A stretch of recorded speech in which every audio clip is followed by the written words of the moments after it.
16 pills a day, 7 days a week. The bitter taste of fighting cancer. It was working. It was working for me. 59-year-old Jody Schnetzler credits these capsules of the oral chemotherapy drug Lynparza for shrinking her pea-sized tumor on her liver to nearly half its size. It targets the cancer and it starves the cancer. It was her genetic makeup. So genetically, I believe it probably came from my father's side, making her a candidate for a specialized oral chemo treatment that locks in like a missile, targeting her specific type of cancer. Because I had the gene mutation, it was probable for me to take that.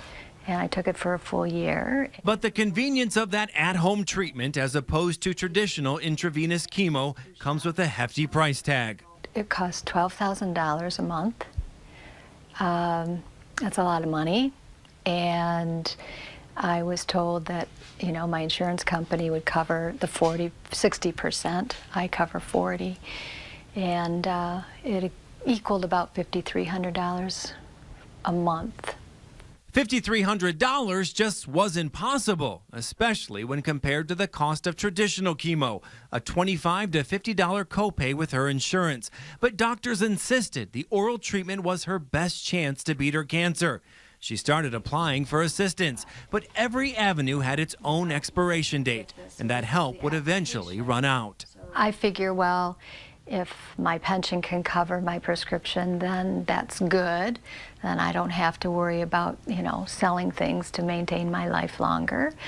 But my pension does not cover the $5,300 a month. Michigan is one of only 7 states that allows health insurance providers to label oral chemotherapy as a pharmaceutical, instead of calling it a medical benefit like traditional chemo. When you're taking the oral chemotherapy, that's chemotherapy, whether it's in tablet form or whether it's in infusible. Covenant oncology pharmacist Dr. Carl Nitt says oral chemotherapy treatments are making remarkable strides in the fight against certain types of cancer. Try to block the overstimulation of this pathway causing the cancer cell to grow. Dr. Nitt says the drugs are proving so effective. In the last 2 years, 1 new oral chemotherapy drug per month was introduced. 7 have been developed to fight lung cancer, 4 for breast cancer, ovarian cancer, 3, and 4 for different blood cancers. These agents are as powerful as the intravenous chemotherapy is. Michigan senators agree, passing a bipartisan measure 36-1 to redefine oral chemotherapies as a treatment that should be covered under health insurance plans. And Jody hopes the state house will follow suit. It's terrible. Anybody who has to make a choice, do I live longer or do I sell my house? Or go through the savings that you've created for retirement.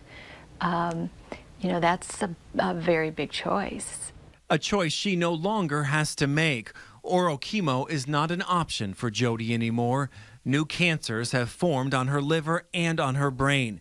She now makes a 2-hour drive to Ann Arbor every 2 weeks for IV treatments.